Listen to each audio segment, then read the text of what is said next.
Bienvenidos a la Escuela de Práctica Jurídica, a los que estáis de manera presencial, gracias por venir, y a los que estáis conectados, pues también gracias por vuestra asistencia a esta sesión académica de apertura del máster en Derecho de la Regulación de los Sectores Económicos Regulados, que empezamos el pasado año. La experiencia, la verdad es que fue gratísima, gracias a un conjunto de alumnos verdaderamente excelentes, que aquí hay algunos que nos premian con su fidelidad.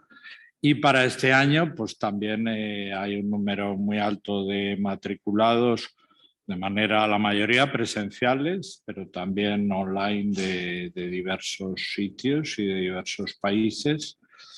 Y por lo tanto, pues para este año no nos pareció que merecía la pena hacer una sesión de altura, de nivel, sobre quizás el gran tema de actualidad y el sector más complejo para la regulación económica y para el derecho, que siempre ha sido la energía, ¿no?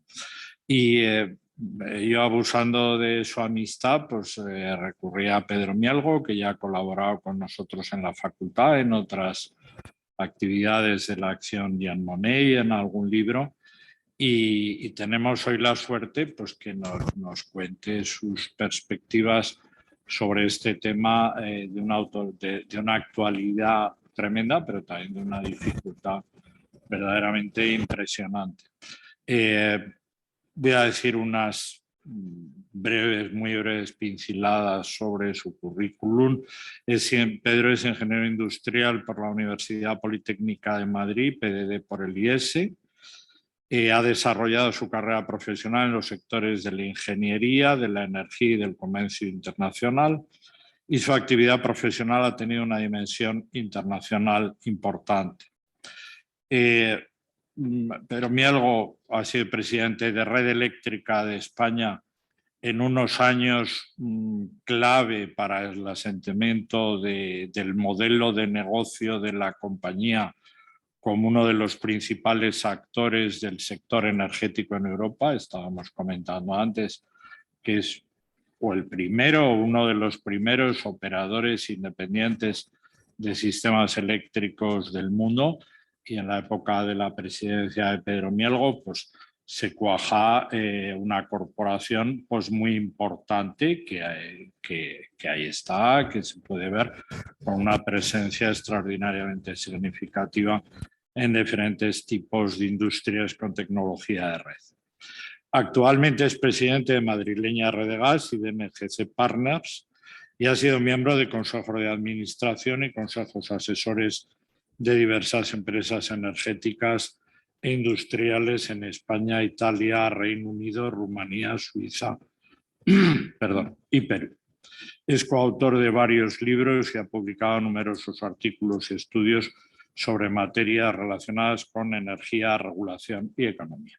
Y yo en muchos temas, la verdad es que cuando quiero enterarme de algo, pues una vía muy rápida y muy eficaz es leer a don Pedro Mielgo, y uno pues se entera bastante bien, o preguntarle y siempre te informa o te remite.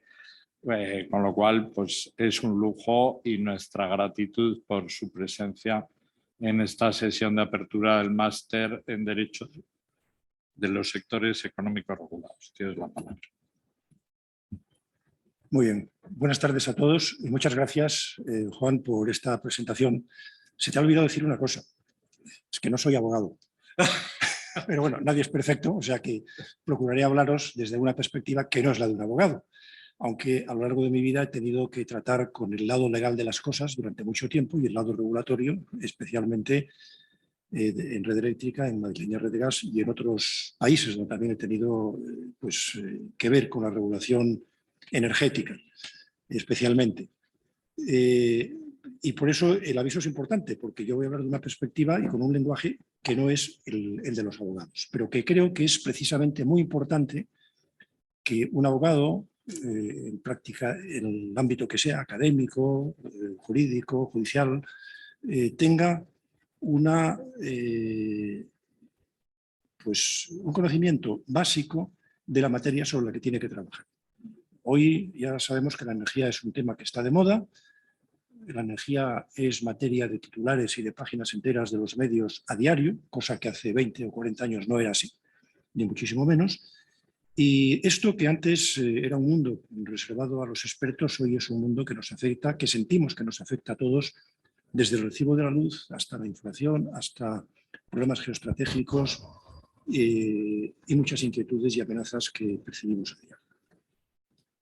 La energía está siendo ahora mismo en la Unión Europea objeto de regulaciones y normas nuevas para atajar la crisis y, por lo tanto, pues, se ve un poco más de cerca la inmensa complejidad y la amplitud que tiene este momento.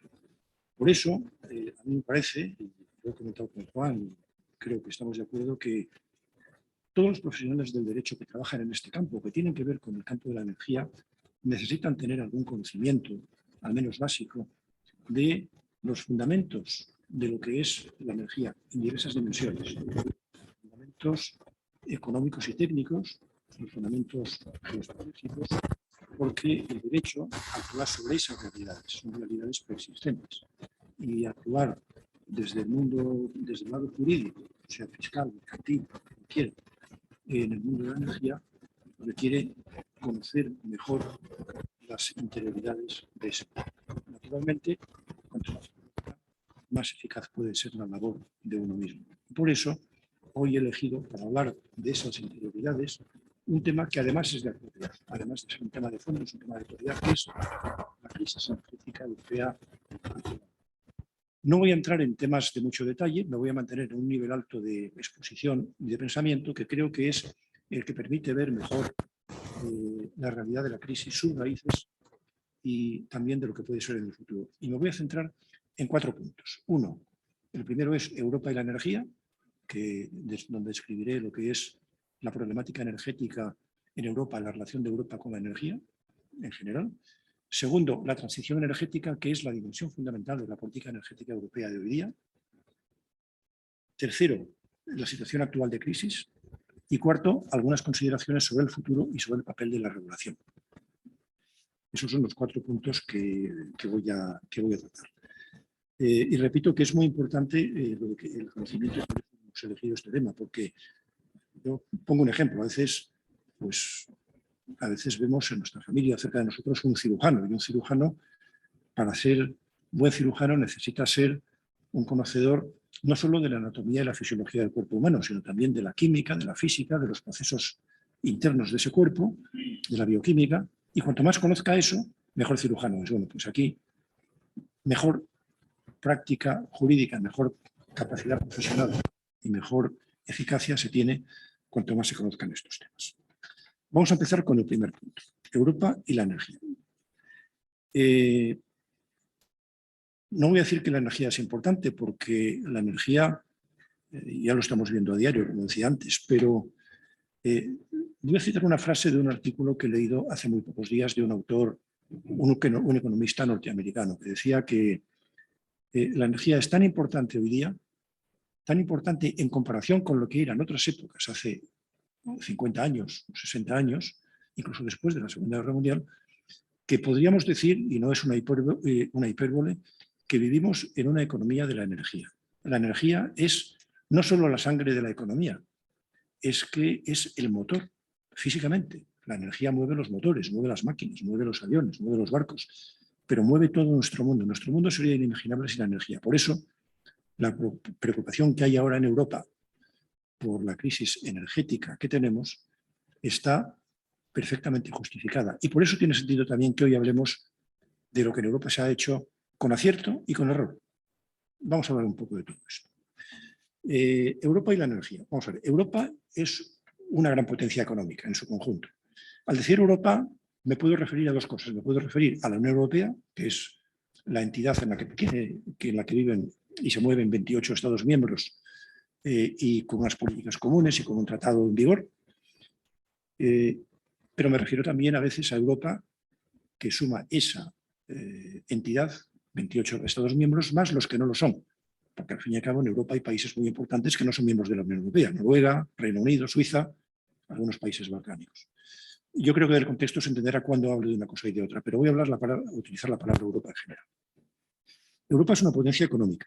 Hoy día el PIB del mundo, para que nos hagamos idea, son unos 100 billones de euros. Europa tiene un PIB de 18 billones de euros.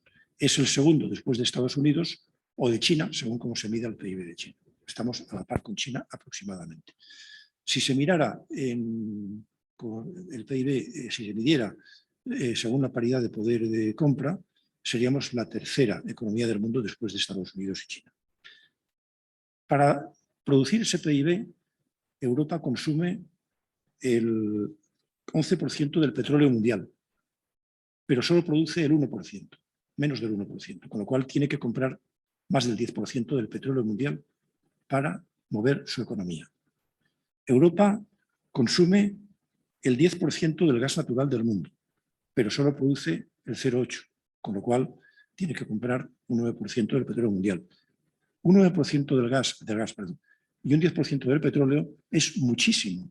Para que nos hagamos una idea de lo que eso significa, en el mercado mundial de gas, del 100% del gas que se consume, solo el 20% es objeto de comercio, el otro 80% es consumo de los países productores. Rusia consume petróleo y gas, Estados Unidos también, otros países también. Y el 20% que queda, que no es ese 80% consumido allí, es lo que es objeto de comercio. De ese 20%, la mitad del gas del mundo lo comercia Europa. Entonces, Europa es dependiente del gas. Como he dicho antes, también del petróleo y también del carbón, porque Europa no ha agotado, pero ya ha gastado mucho del carbón que tenía en sus yacimientos propios, en Inglaterra, en Polonia, en España, en Francia, en muchos países. O sea, Europa tiene una característica y es extremadamente dependiente de la energía. Tiene que comprar casi toda la energía que consume. En el mundo hay algunos países a los que les ocurre eso y hay muy pocos países que sean autosuficientes. Verdaderamente, si hay algún país que es autosuficiente en todo, es Rusia. A Rusia le sobra petróleo, le sobra gas y le sobra carbón. Tiene algunas de las centrales hidroeléctricas mayores del mundo y tiene una extensión enorme para instalar energías renovables donde quiera. Estados Unidos está cerca de la independencia energética, cerca, no del todo. Solo depende de un 15% para su comercio, para su petróleo, para su consumo de petróleo, pero le sobra gas y le sobra carbón, y es un gran exportador de carbón. Y luego hay algunos países pequeños, Brunei, Arabia Saudita, a los que les sobra petróleo o gas, también a Irán, pero en cambio dependen de otras energías y de otras cosas para su gestión energética. Por eso, Europa es de las grandes economías la más dependiente del exterior. Entonces, cuando nace la Unión, y además la energía estuvo en el origen de la Unión Europea desde el primer día. La Unión Europea nace de la idea que algunos, los padres fundadores, entre ellos Robert Schuman, pues pusieron sobre la mesa para poner en común los recursos energéticos y los recursos de acero que habrían sido parte de la rivalidad política y militar entre Francia y Alemania en las dos guerras mundiales. La Unión Europea nace y uno de sus pilares era la CECA, la Comunidad Europea del Carbón y del Acero. Después, más adelante, en la Declaración de Messina se asientan las bases de una política energética común que se mantiene en espera hasta que más adelante vuelve a cobrar importancia después de los choques del petróleo en los años 70 y sobre todo después del año 2000, cuando, siendo comisaria Loyola de Palacio, se publica el libro verde para abrir el debate de la energía en Europa, pensando en la dependencia y en la independencia. Y al final el debate no se orienta como ella quiso, pero acaba traduciéndose en una política de transición energética con tres objetivos que habréis oído o habréis leído muchas veces. Tres objetivos de los cuales voy a hablar ya y entramos en el segundo punto, que es la transición energética. Tres objetivos que son disponer de energía abundante, que quiere decir suficiente para las propias necesidades de la economía, energía a precios asumibles, affordable, como dicen utilizando la palabra inglesa, y energía verde. Y verde quiero decir, en primer lugar, limpia, aunque luego ha querido decir otras cosas. Energía limpia quiero decir respetuosa con el medio ambiente. Pero esos tres objetivos, que debían ser compatibles entre sí y había que buscar un equilibrio, pues al final han derivado y yo creo que inevitablemente, hacia uno, que es la política climática, la política verde. Y hoy día lo que tenemos en Europa, de hecho, y de alguna forma ya declaradamente, es una política climática a la que la política energética se subordina. Es decir, la política energética europea está subordinada a la política climática. Por eso se habla de clima y energía. Clima primero y energía después. No energía primero y clima después, no. Primero clima y luego energía. Y el clima, entendido de una manera concreta, ha primado en la toma de decisiones de política energética en Europa. Vamos a seguir con esto. Hace unos días había un artículo también publicado por un economista español muy interesante que dejaba a medias una idea que yo he elaborado en algunas ocasiones y que voy a contar ahora porque creo que es muy importante. Cuando vemos los resultados de esta política energética, antes de entrar en otros temas, y de la compatibilidad de esos tres objetivos, lo que observamos, y es una observación, no es una valoración de otro tipo, es que la energía verde ha resultado ser cara y la energía abundante no es la más verde. Es decir, si queremos energía abundante y verde, es muy probable que no sea barata. Si queremos energía verde y barata, es muy probable que no sea abundante. Y si queremos energía barata y abundante, es muy posible que no sea verde o que no sea toda verde. Y esto es lo que está en el núcleo de la crisis actual de Europa. Este problema no se formula de esta manera, pero está implícito en los documentos de la Unión Europea, los documentos que la Comisión está sacando como medidas de la crisis, para atajar la crisis, con medidas obligatorias o recomendadas a los Estados miembros. Y está implícita en el debate energético. Por lo tanto, en una política energética subordinada a la política climática hay que hablar de clima. La transición energética, por lo tanto, y la política climática nacen con un planteamiento puramente político, que nacen de ese debate que se inició en el año 2000. Y se han sacrificado los factores económicos y los factores de abundancia y recursos propios a la política climática, pensando que si nos electrificamos y nos apoyamos en las energías renovables que van dirigidas a la generación de electricidad y electrificamos nuestras economías hasta un nivel muy alto, es probable que podamos ser más independientes que ahora, con esa alta dependencia que tenemos. Es decir, que la política de transición energética va dirigida también a reducir la dependencia del gas, del petróleo y del carbón, porque son limpios, pues, menos limpios que las energías renovables, pero también porque tenemos que comprarlos y tiene un impacto en nuestra balanza de pagos y en nuestra dependencia estratégica. Hay que tener en cuenta que lo que hace muchos años algunos vieron con claridad, pues Europa lo está sufriendo ahora en sus carnes de una forma tremenda. Cuando después de la Primera Guerra Mundial, Churchill fue el que decidió que la Royal Navy, la Marina Británica, utilizara petróleo en lugar de carbón para mover sus barcos. Y claro, en aquellos momentos el mercado petrolero del mundo era muy reducido, con lo cual Inglaterra, Gran Bretaña, se veía enfrentada a una dependencia estratégica muy grande de los países productores, aunque intentaba tener su mano sobre ellos, por ejemplo, con la Anglo-Iranian Oil Company, que dio lugar a un movimiento político tremendo de Gran Bretaña en aquel sentido. Cuando plantearon este problema, Churchill dijo, la respuesta es diversificación, diversificación, diversificación.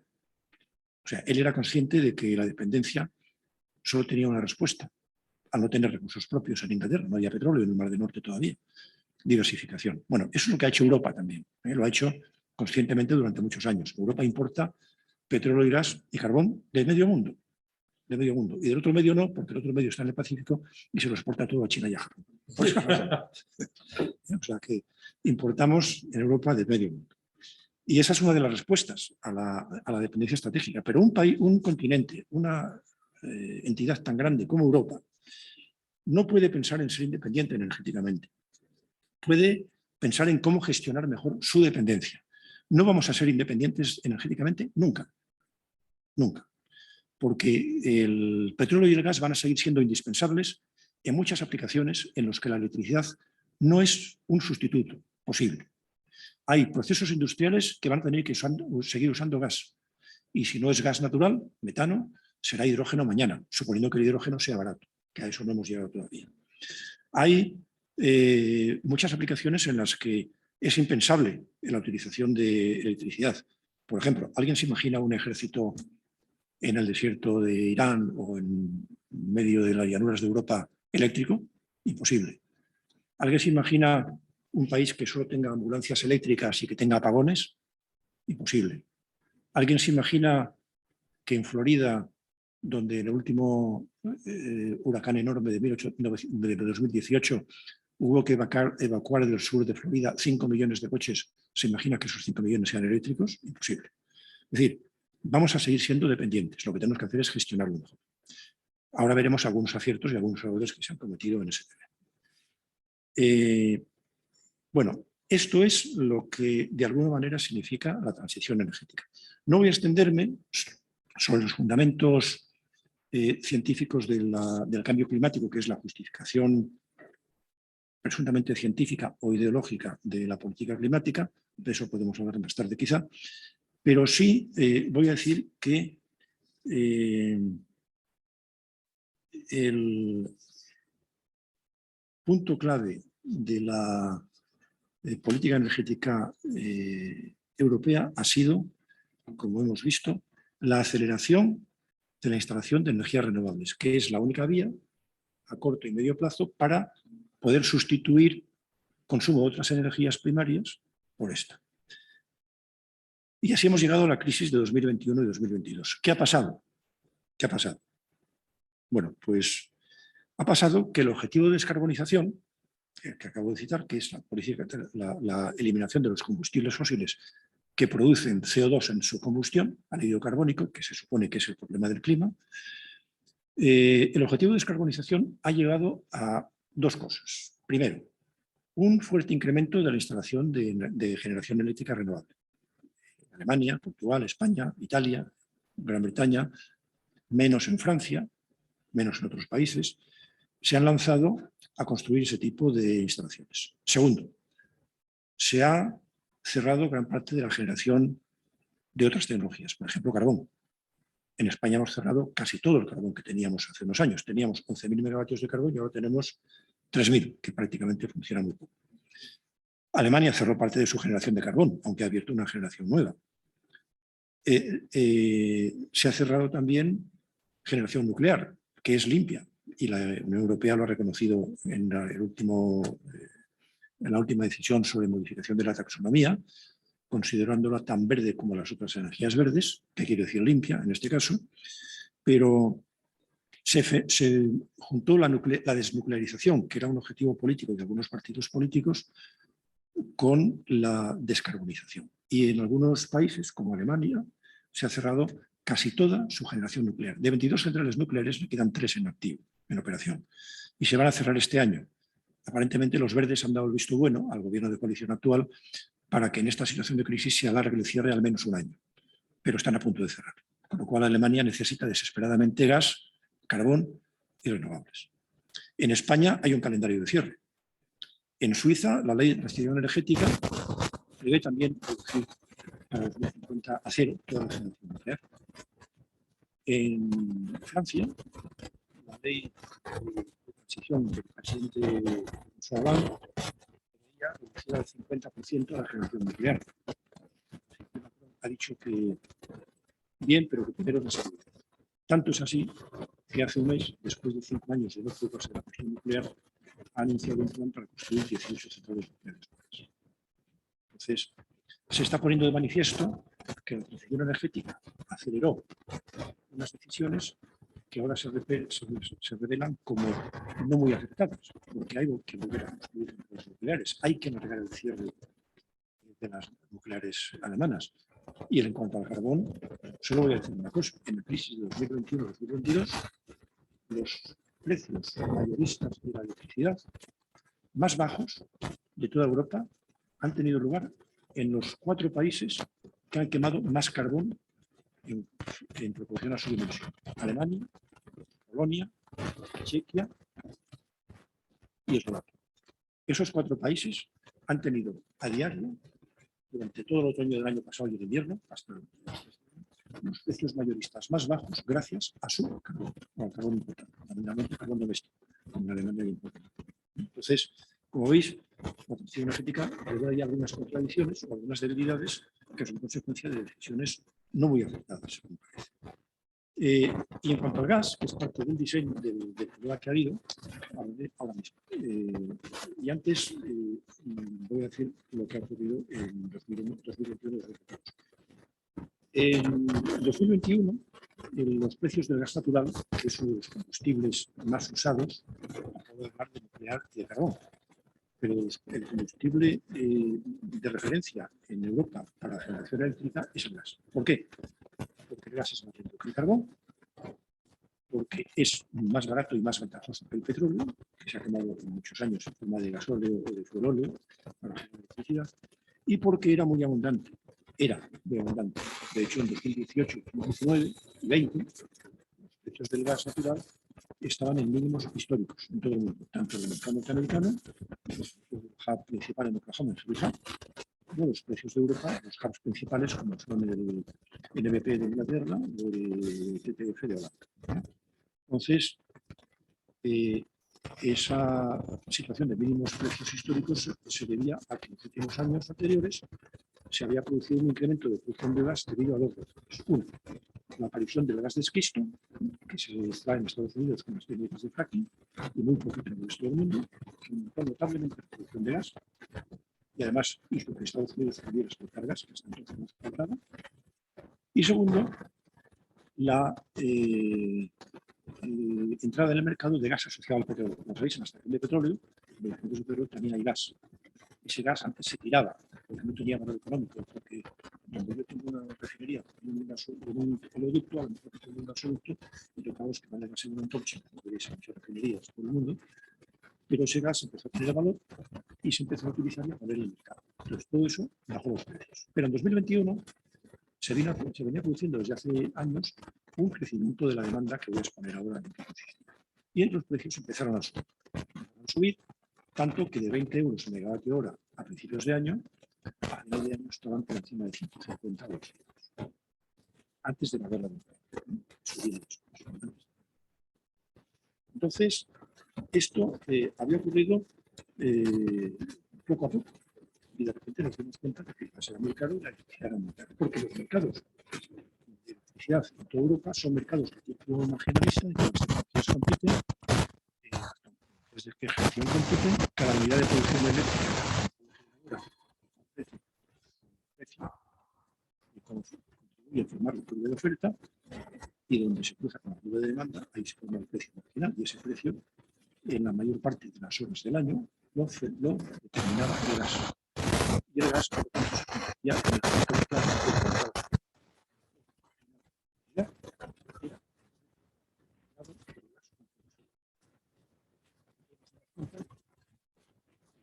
El gas.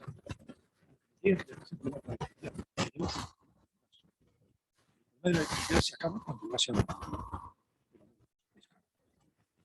Entonces, los países, como por ejemplo Alemania, los países de Europa Central y Oriental, pues habían decidido que exportaba gran parte de su producción a Europa. Por tanto, esos países, Alemania, Polonia, Chequia, Eslovaquia, Austria, los países balcánicos, Serbia, Croacia, Eslovenia, Hungría, Alemania.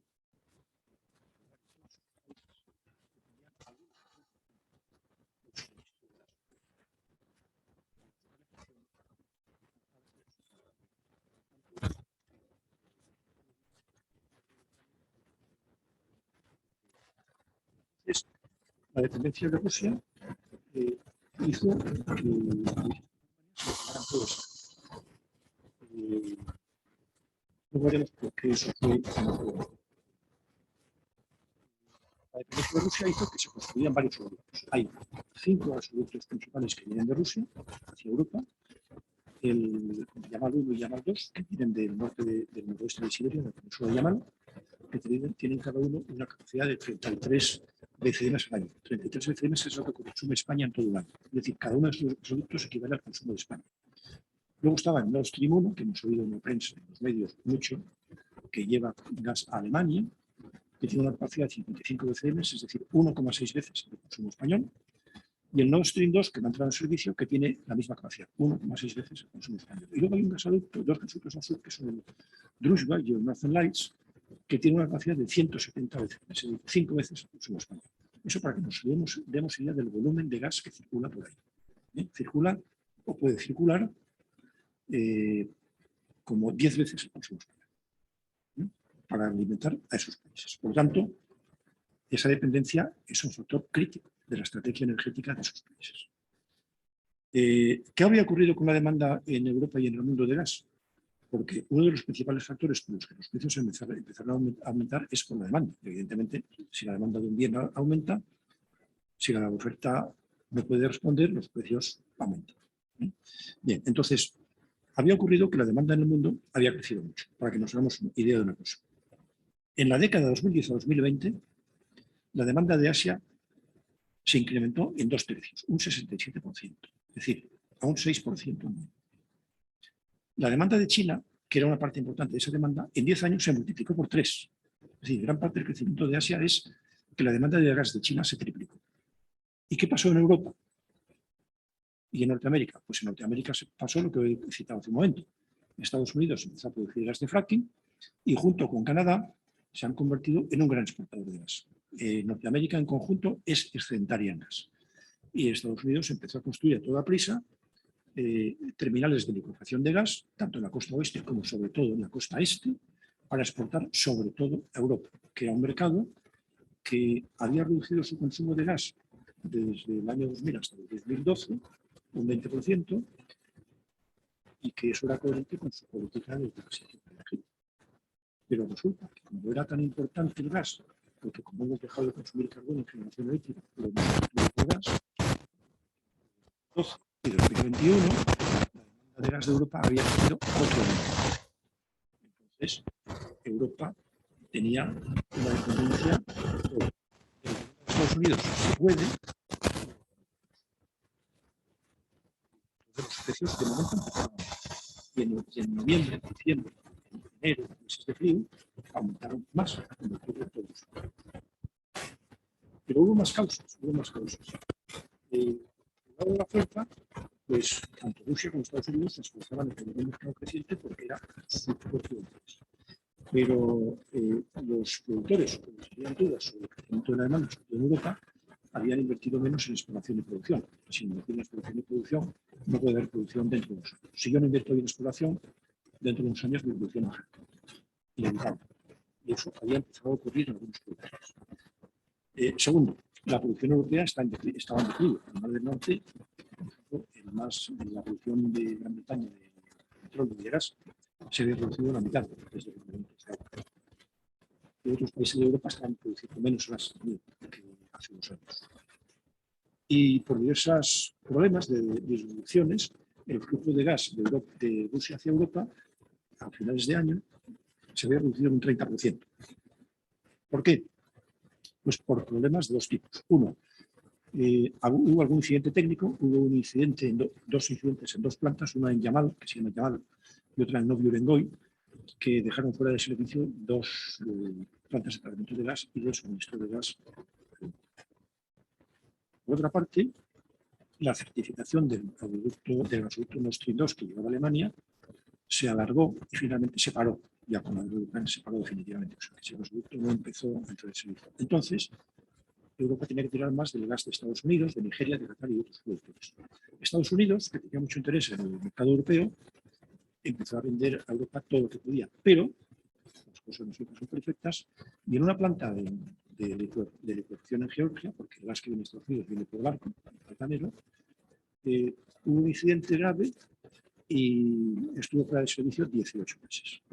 Los Estados Unidos vino limitados a su capacidad de producción. Este año ha habido otro incidente que dejó fuera de servicio una capacidad prácticamente al triple de esa capacidad.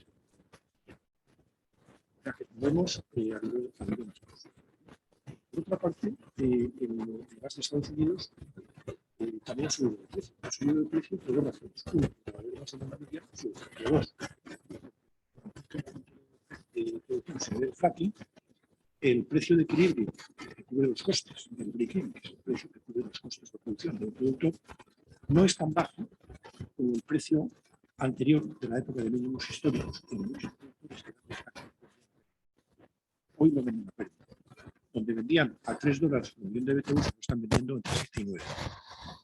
Y eso, trasladado a Europa, hay que sumarle la traducción de eso a dólares a euros por megavatio hora, el coste de liquefacción, el coste de los metaneros, el coste de refrigeración y el coste de oportunidad, porque en Europa está más caro, porque no se vendía el precio de coste de Estados Unidos, sino el precio de coste más o menos en Europa, el gas de Estados Unidos es un gran negocio. Pero a Europa le cuesta más que antes. Hay más causas. Yo tengo identificadas hasta una docena de causas que contribuyeron a estas cosas. Pero quiero decir con esto que lo de oferta y demanda es verdad, pero al problema de oferta contribuyen muchos factores, no solo aumento de demanda o problema de oferta, no.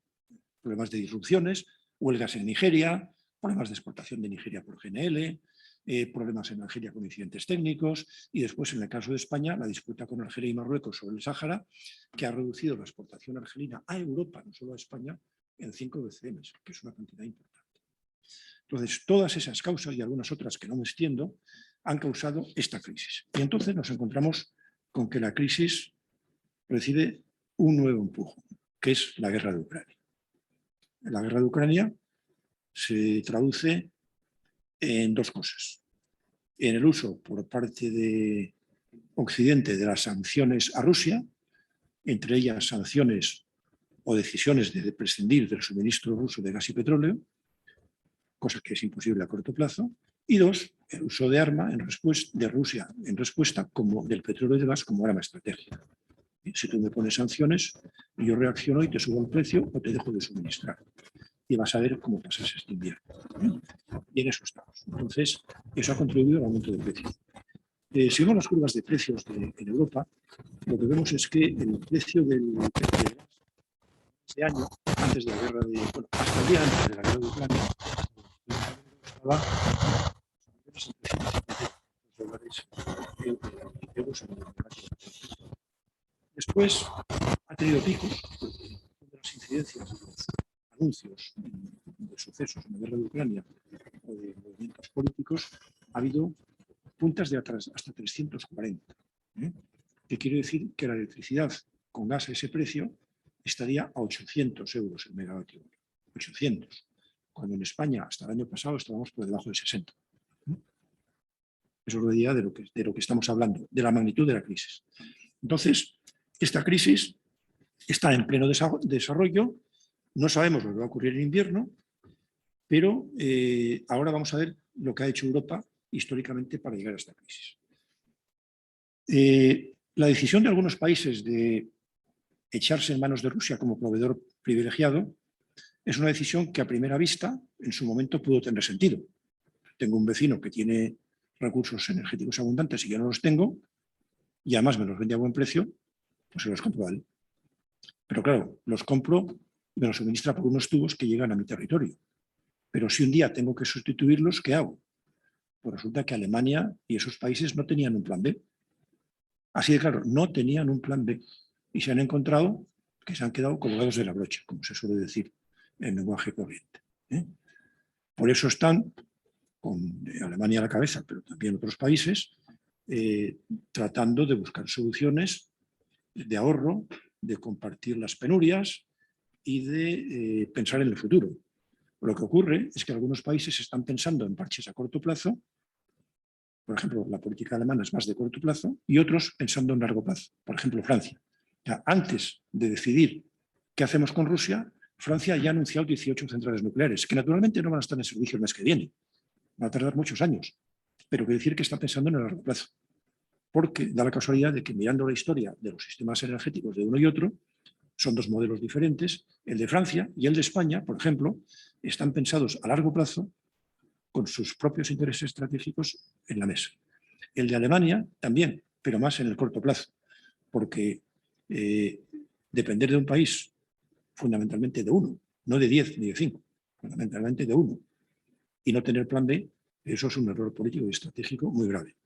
Comparación, España. España tiene un sistema gasista muy flexible. Tenemos 7 plantas de las 20 que existen en Europa de regasificación. Tenemos más flexibilidad para recibir gas, quizá no barato, pero gas real, para llenar nuestros depósitos y cubrir nuestro consumo de Qatar, de Nigeria, de Trinidad y Tobago, de Estados Unidos, de donde sea, de Abu Dhabi. Y da la casualidad de que en estos momentos los precios de la electricidad más bajos de Europa, antes eran de los más caros, ahora son de los más baratos, están en España, porque tenemos más gas más abundante que otros. Cuando el precio de referencia del gas en España era siempre superior al de Holanda, que era la referencia europea, antes el precio en España era TTF más 1 euro, ahora estamos en TTF menos 5 euros. Cosa insólita, nunca había ocurrido eso. Ahora se ve la virtud de pensar a largo plazo.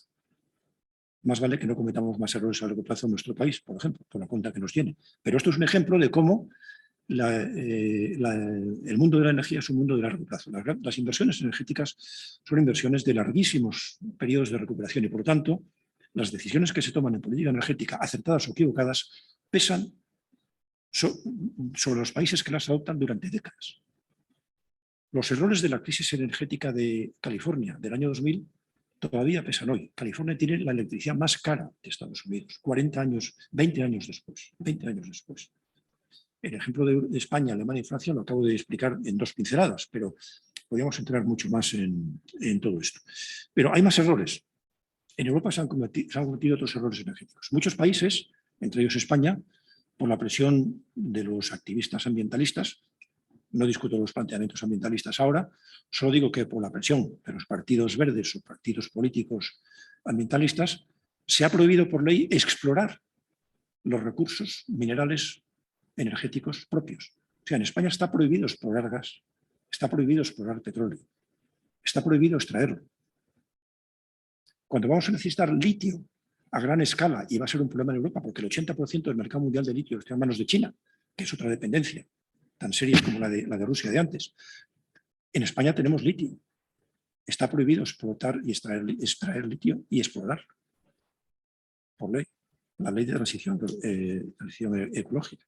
Entonces, errores como estos se han cometido en otros países de Europa también. Prohibido explorar, prohibido producir. Se ha pensado más en contra de las tecnologías convencionales porque son sucias y producen carbón, CO2, carbono, que a favor de una solución de largo plazo. Se ha pensado en las renovables, porque parece que es el futuro, hasta ahora han sido carísimas, ahora empiezan a dejar de serlo, pero no sabemos cómo será en el futuro, porque también es verdad que, y de esto hay papers de la Unión Europea donde que ya levantan la primera alarma, papers sobre el suministro de materiales críticos, resulta que las energías renovables, los equipos, las células fotovoltaicas, los paneles fotovoltaicos, las baterías, los generadores eólicos necesitan de una serie de materiales, litio, cobalto, manganeso, neodimio, cesio, praseodimio y otros del capítulo de las tierras raras, en los cuales Europa no tiene prácticamente producción. O sea que hemos dejado de depender, o vamos a dejar de depender presuntamente, del petróleo ruso y del gas de Oriente Medio y de Rusia para depender de las tierras raras de China. Pues más nos conviene pensarlo seriamente y ver cuál es nuestro plan B y nuestro plan A para el futuro, aunque nos gusten mucho las renovables, que no estoy negándome a que se pongan. Yo trabajo ahora en ese sector, pero creo que tenemos que pensar en nuestro futuro de largo plazo de verdad. Y hay muchas cosas que no hemos pensado. Por lo tanto, resumen, hemos cometido, y unos países más que otros, errores de bulto, no hemos hecho un plan B y no hemos pensado en eso que hace unos años ese autor tan conocido, Nicolás Taleb, empezó a llamar cisnes negros, que hoy día es un concepto que ya se usa en planificación estratégica. No hemos creído que iba a haber cisnes negros en el mundo de la energía. Pues los hay, y hemos tenido 2 de golpe, y posiblemente tengamos otro más. O sea que también en eso hay que pensar. Bueno, hasta aquí la historia. El futuro. ¿Qué va a pasar en el futuro? Pues en el futuro a corto plazo yo creo que lo que va a pasar es que este invierno va a ser muy difícil. Vamos a ver precios muy caros, nos guste o no, de la energía eléctrica y del gas, de las 2 cosas. De hecho, los precios de futuros de electricidad en Europa en este momento, en Francia para el invierno están en el orden de 900 euros megavatio hora, en Alemania están en el orden de 500, en Italia en el orden de 500, Reino Unido en el orden de 500 con puntas muy superiores, y eso es lo que tenemos a la vista para este invierno. Lo que antes se decía, hace 3 meses, se decía que iba a ser una crisis de 6 meses, hoy ya se admite, varios gobiernos lo están diciendo, primeros ministros, por ejemplo, la primera ministra de Francia, Elisabeth Borne, decía hace muy poco que más vale que pensemos en una crisis de más de 2 años. En Alemania ya reconocen que la crisis va a durar entre 2 y 5 años. ¿Cuánto van a ser los precios y si van a volver a los niveles de 2019? No es posible preverlo, porque dependerá mucho de cómo se reajuste el flujo de petróleo y gas de Rusia en el resto del mundo. Porque si alguien cree que el mundo puede prescindir de 180 BCM de gas y cerrarle las puertas a Rusia, se equivoca. En el mundo se consumen, y este dato es muy importante para entender la magnitud del problema, en el mundo se consumen 4.000 BCM de gas. Un BCM es 1 billón, 1.000 millones de metros cúbicos. Es la unidad que usamos para medir grandes cantidades de gas. 4.000 BCM. De eso, 3.000 es consumo propio de los productores. 1.000 es el mercado mundial. De esos 1.000, Rusia tiene 180. ¿Alguien piensa que se puede hacer desaparecer de golpe el 18% del comercio mundial de gas sin que eso afecte a los precios? Es imposible. Entonces, o esos flujos se reajustan, compramos gas de otro sitio y Rusia lo vende en otro sitio, o seguiremos teniendo precios altos durante 5 años o 10, no lo sabemos. Porque las posibilidades de extraer fracking en otros países existen. Pero en otros países, yo he hablado con catedráticos expertos en fracking de Polonia, de Estados Unidos, y lo que me dicen es que, claro, que el fracking, que iba a ser muy barato en Estados Unidos, ya no está a $3, está a 9 por millón de BTUs. En Argentina, que tenía un yacimiento grande, no se ha empezado la exploración. En Polonia se ha abandonado porque es muy caro el coste de producción. En China no se ha empezado. Entonces, ¿el fracking va a ser la solución a los problemas del mundo? Quizá en parte, pero ¿a qué precio? Todavía no lo sabemos. Desde luego, no a $9, no a 50 euros el megavatio hora, no a 100 euros el megavatio hora. Entonces, el futuro se presenta con dificultades. ¿Y qué se puede hacer? Bueno, hay muchos estudios académicos, de economistas. Hay un estudio de febrero de este año del MIT que analiza el problema europeo y da algunas recomendaciones muy de ortodoxia económica.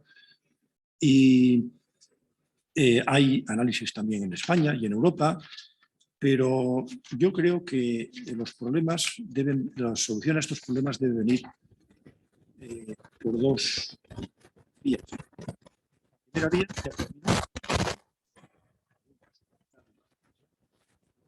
es el diseño de los mercados eléctricos y de los mercados de gas. Como sabéis, la Comisión Europea ha anunciado, por voz de su presidencia, un rediseño de los mercados eléctricos, pero no ha dicho en qué consiste. El rediseño, si es un rediseño apoyado en principios económicos sólidos, está muy bien, porque ahora los mercados tienen esa dualidad de tecnologías muy caras y muy baratas en coste variable, y es un diseño que chillaría de alguna manera. Esto es un tema para hablar otro día largo y tendido, pero hay que hacer un rediseño sólido, económicamente bien diseñado. A corto plazo se pueden implantar soluciones como la española, la excepción ibérica, que se ha puesto de moda, que es una solución al problema del exceso de renta que reciben las tecnologías inframarginales en una situación de precio marginal elevado, como pasa con el gas. Es una solución que puede funcionar temporalmente, pero no es una solución para largo plazo, porque eso no es un mercado, eso es otra cosa. Pero se pueden buscar soluciones a corto plazo. A corto plazo las soluciones deberían venir más por algo que, aunque le ha costado mucho a algunos políticos, ya se ha empezado a hacer. Reducción de impuestos. Tener en cuenta que los impuestos cuya base imponible es el producto, la energía, el gas o la electricidad, crecen proporcionalmente al precio de la base. Por tanto, si el precio del gas se ha multiplicado por 10, el IVA del gas se ha multiplicado por 10. El ingreso fiscal del gas se ha multiplicado por 10. Y lo mismo de la electricidad. Entonces, al Tesoro Público no le viene mal, porque no deja de ganar, pero no le viene mal ceder una parte de ese exceso de regulación en favor de los consumidores, al menos temporalmente mientras dure la crisis. Esto ya se está haciendo en otros países también. Digamos que esta es la primera solución de manual. La segunda solución es ayudar a los consumidores vulnerables. Ya se está haciendo en muchos países, con cheques, con subvenciones, siempre cuidando a quien se da. Es una subvención de manual. También tiene que ser temporal. Las subvenciones nunca pueden ser eternas ni universales. Tienen que ser selectivas y temporales. Y a largo plazo, como digo, hay que replantearse la estrategia energética de Europa. Esto, dicho así, no significa nada, pero significa mucho. Quiero decir, tengamos en cuenta todos los factores. Tengamos en cuenta todos los posibles fallos del sistema y de los factores que alimentan nuestros suministros energéticos. Tengamos en cuenta que no podemos ser independientes, que solo podemos ser dependientes, pero gestionar nuestra dependencia inteligentemente. Tengamos en cuenta que la Unión Europea nació de la energía, pero que los hechos demuestran que hemos dejado de ser solidarios en el mundo energético, si vemos las políticas de unos países y otros. Y esto, miramos para atrás y lo vemos con toda claridad. Ejemplo, solo puedo citar uno de los muchísimos que se podían ceder. En un momento determinado, la presidenta de la Comisión Europea anunció también que se podía pensar en poner no solo un límite de precio al gas ruso, sino al gas de otros países, Holanda, Abu Dhabi, Estados Unidos. Naturalmente, ese anuncio ha desaparecido y no se ha vuelto a hablar de él. Solidaridad, ¿no? Bueno, pues Europa es un mundo muy complicado, casi tanto como la energía. Lo dejo aquí y a partir de ahora, si tenéis comentarios o preguntas, estaré encantado de intentar decir algo más. Muchísimas gracias por esta intervención apasionante, llena de conocimientos, de datos y sobre todo de elementos de juicio para la reflexión. Podemos abrir un pequeño debate. Si alguno queréis intervenir, no sé si puede haber alguna pregunta en remoto.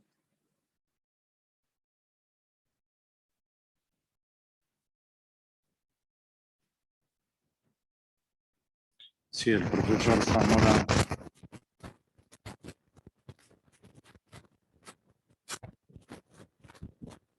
Sí. Muchísimas gracias, don Pedro, por su exposición brillante, como siempre que le escucho.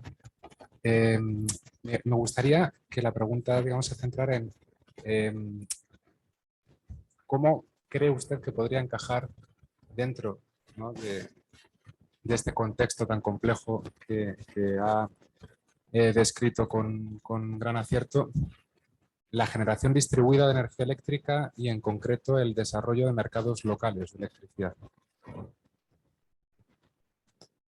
Vamos a ver, una de las ventajas intrínsecas de las energías renovables es que pueden ser distribuidas. Históricamente, la historia del mundo energético es una historia de tecnologías que se van superando unas a otras, desde diversos fuentes, el petróleo, el gas, y una historia de generación de economías de escala.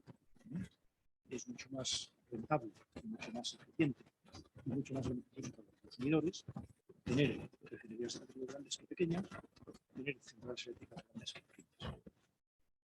Vemos, en España, por ejemplo, desde el final de la guerra civil hasta hoy, hemos pasado de centrales eléctricas de 50 megavatios a de 1.100. Ha pasado en todo el mundo. La economía de escala es un proceso de eficiencia y de reducción de costes. Todas las tecnologías reducen sus costes por la vía de la mejora técnica y por la vía de la economía de escala. Pero es evidente que yo no me voy a apuntar en el central nuclear cero, pero sí puedo poner unos paneles fotovoltaicos en el techo de casa. Esa es una ventaja intrínseca, ¿no?, de esas energías. Por eso, desde el principio, se ha defendido correctamente que son una parte de la solución. Para eso, lo que ocurre es que tienen que ser competitivas. Hace 15 años no eran competitivas. Hace 15 años necesitaban subvenciones muy onerosas. Quiero recordar que en el año 2005, 6, 7, con el modelo de tarifa de referencia del decreto 436 de 2004, en la subvención que recibía la energía fotovoltaica, o el precio que recibía de referencia, llegó a ser de 384 euros megavatio hora. El precio del mercado era 40. Eso era viable temporalmente, pero muy poco temporalmente. De hecho, esas primas y otras muchas nos han costado ya más de 100.000 millones. A Alemania le están costando 32.000 millones al año. Y eso solo puede ser temporal, porque no. Pero la refrigeración distribuida, las competitivas, es parte de la solución. Mercados locales. Bueno, yo creo que más que hay mercados locales, porque Eso es una complejidad añadida a la gestión compleja de los mercados eléctricos, los sistemas eléctricos. Mercados locales es un concepto todavía naciente. Comunidades locales de autoconsumo, o cooperativas de consumo, sí, eso funciona, es fácil de diseñar, porque además no es una agregación de cargas. Es un concepto fácil de entender y fácil de integrar en el sistema. Lo que no puede tener un generador, un operador de un sistema eléctrico complejo, por ejemplo el de España, con red eléctrica, o de Francia, de Gran Bretaña, es mercados locales y un mercado nacional. Puede haber agregadores de carga vía consumos cooperativos, vía cooperativas locales. De hecho, de las tres figuras societarias que hay en Estados Unidos en el mercado eléctrico, una, la más numerosa, es la de cooperativas. Apartamentos grandes de electricidad en los municipios, ¿no? Eso puede funcionar, pero integrado en un mercado. ¿Qué niveles intermedios de integración se pueden hacer? Yo creo que hoy por hoy es complicado. Hoy hay algunos conceptos básicos que necesitan desarrollo, que no han llegado a fase de proyectos pilotos, y además de esto, de los mercados locales, citaría el de las Smart Networks, redes inteligentes, que están en fase de proyectos pilotos. Pero es un concepto para el futuro. O sea, que energía distribuida, sí, sin duda, ya. Mercados locales es una integración para que se lleven.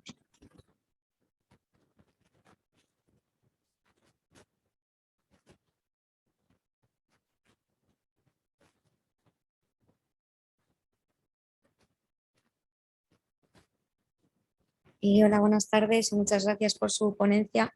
A mí me gustaría preguntarle una cuestión que probablemente es muy amplia y difícil de responder, pero uno de los puntos principales ha sido precisamente que la causa de la crisis es el desequilibrio que se ha producido en lo que se ha denominado el trilema energético, porque se ha subordinado la política energética a la política climática.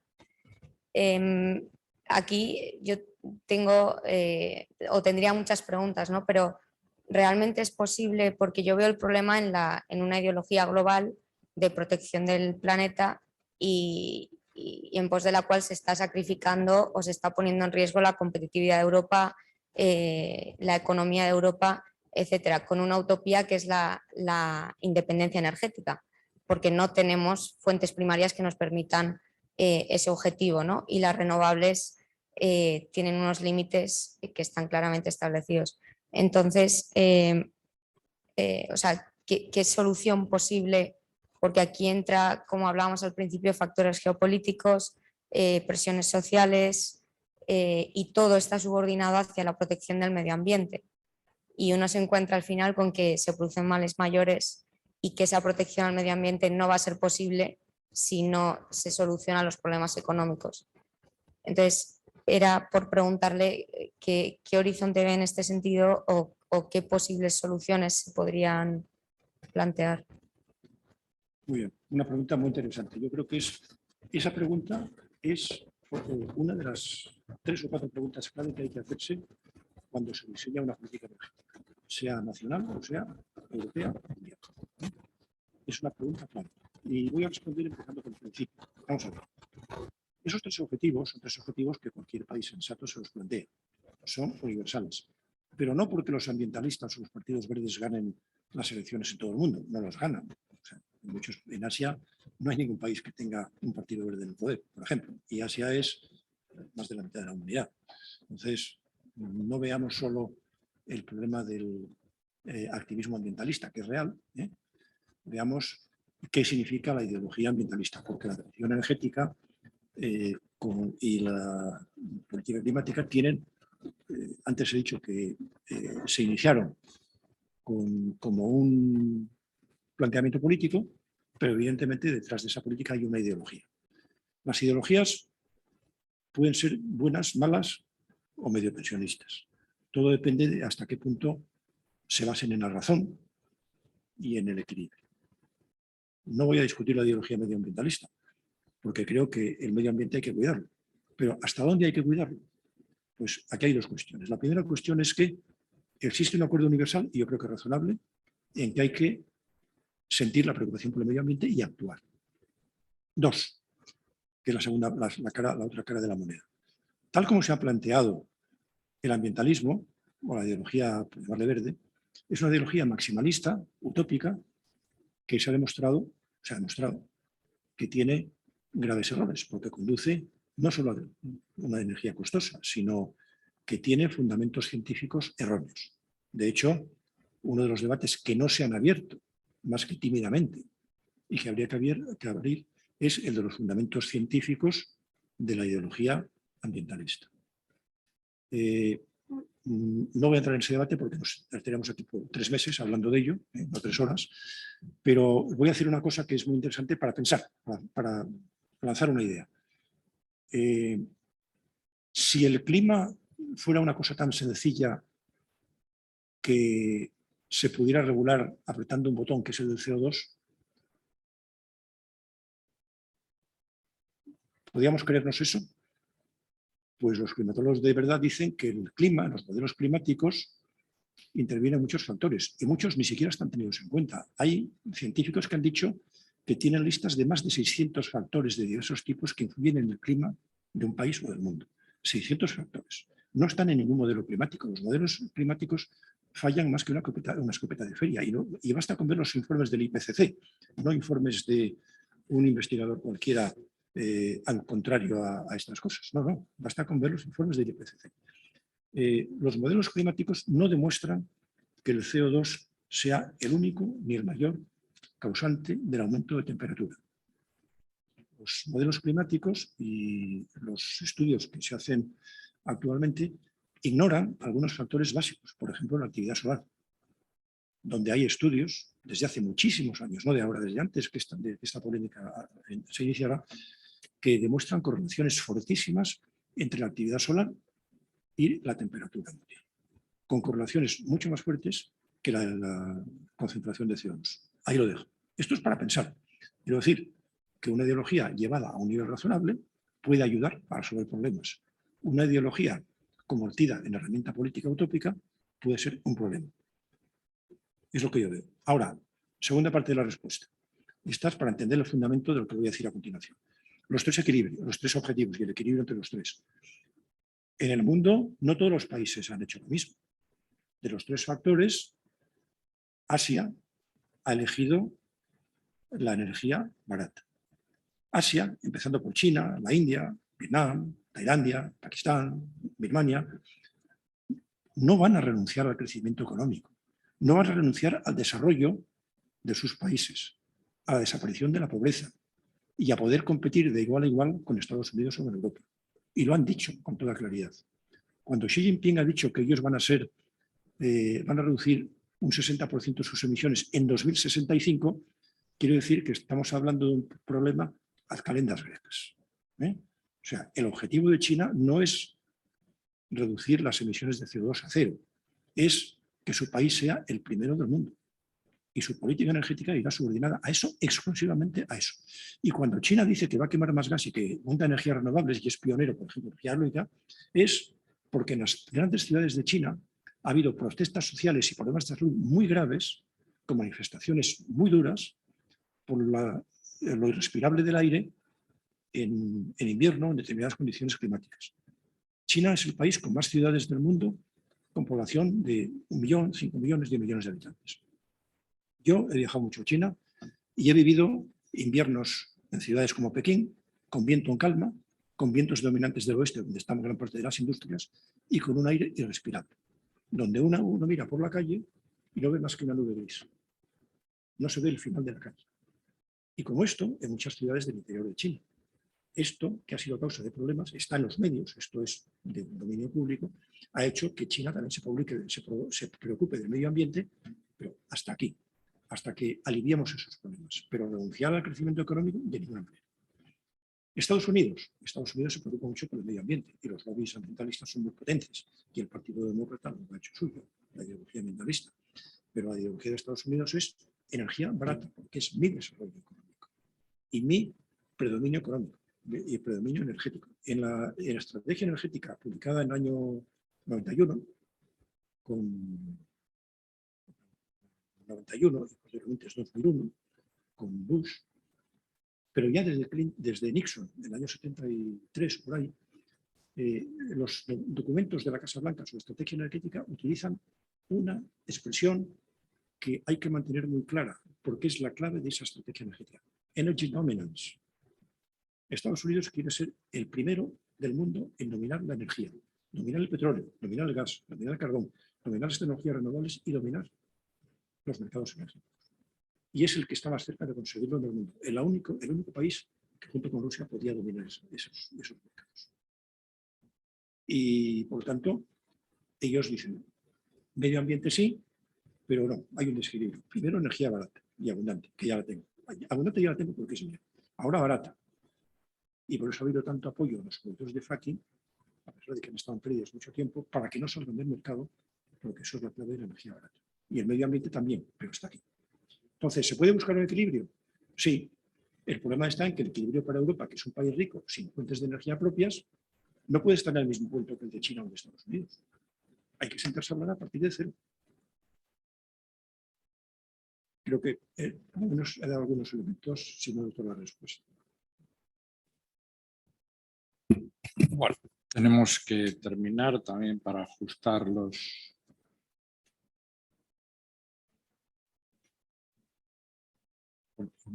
Una última...